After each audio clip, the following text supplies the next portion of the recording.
आज हमारे परम पूज्य गुरुदेव भगवान यहाँ आए, आपकी चरण धूलि हमें मिली, बड़ी कृपा हुई। अब आप लोगों के मन में बड़ा प्रश्न खड़ा हो गया कि क्या व्यास गद्दी छोड़ी जा सकती है, व्यास गद्दी से उतरा जा सकता है? इसका भी समाधान करता हूं मैं। क्योंकि जब सामने गुरु जी हों तो गुरु जी के आगे शिष्य को हमेशा खड़े होकर के वंदन करना चाहिए, शिष्य का धर्म है। इसलिए जैसे हमारे पूज्य गुरुदेव भगवान आए ना, तो गुरुदेव भगवान के आगे जिन्होंने पढ़ना सिखाया, बोलना सिखाया, उनके आगे समर्पण करना भगवान को समर्पण करने जैसा है। ठीक है, इसलिए ये एक मर्यादा है। व्यास गद्दी अपने से गुरुजन आए तो उनके लिए व्यास गद्दी से खड़े होकर कोई भी वक्ता बैठा हो, अपने गुरुजनों को देख करके वो खड़े होकर के उतर के प्रणाम करे, ये भी एक शास्त्रोक्त मर्यादा है। नहीं, यह मर्यादा नहीं है, इसीलिए मैं समाधान कर रहा हूँ कि समाधान करूंगा इसका, क्योंकि इनके ऊपर प्रश्न आएगा। इनके जितने भी सब्सक्राइबर्स हैं वो भी क्वेश्चन करेंगे, विरोधी भी क्वेश्चन करेंगे। मूल बात यह नहीं है, मूल बात यह है कि सुनने वाला नीचे बैठ जाएगा, सुनाने वाला ऊपर बैठेगा। समझ रहे हो? ध्यान से सुन, यही मैं बोल रहा। सनक सनंदन सनातन सनत कुमार जब सुनाते हैं तो उनके बाकी तीनों भाई नीचे बैठते हैं जी।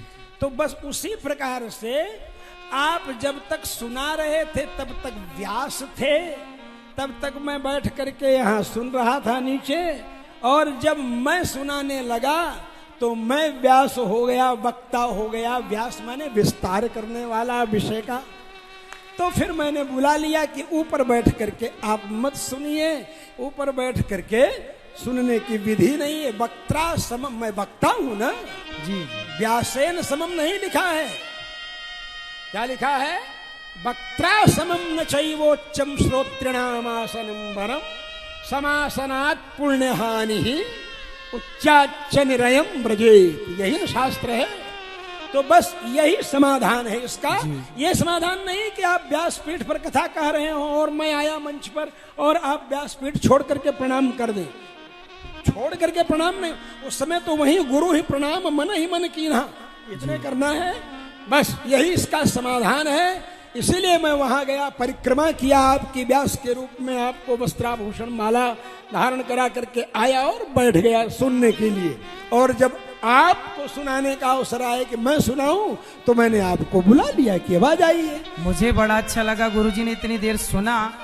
जब गुरुजन सुनते हैं तो हमें ऐसा लगता है कि हमारी वाणी पवित्र हो रही है, क्योंकि आप भक्त तो सुनते ही रहते हैं, पर जब गुरु सुने, क्या है पढ़ाने वाला, जब गुरु सुने तो हमें सुनाने में भी ना, अपने गुरु सामने हो सुनाओ तो डर भी लगता है, लेकिन जब गुरु सुने तब समझ लेना चाहिए कि हमारी वाणी शुद्ध हो गई, क्योंकि गुरु जी ने सुन लिया। जैसे तीर्थ स्थल में मंत्र जप करने से सिद्ध हो जाता है, ऐसे गुरु जी के सामने प्रवचन सुनाने से अपना प्रवचन सिद्ध हो जाता है जी।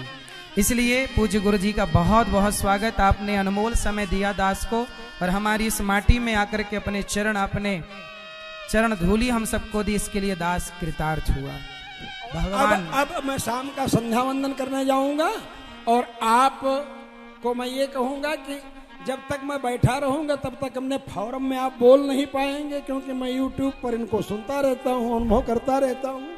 इसीलिए मैं संध्या वंदन करने के लिए जाऊंगा, और आप अपने फोरम में बोलिए जैसे आप बोलते हैं। बोलो भक्तवत्सल भगवान की जय।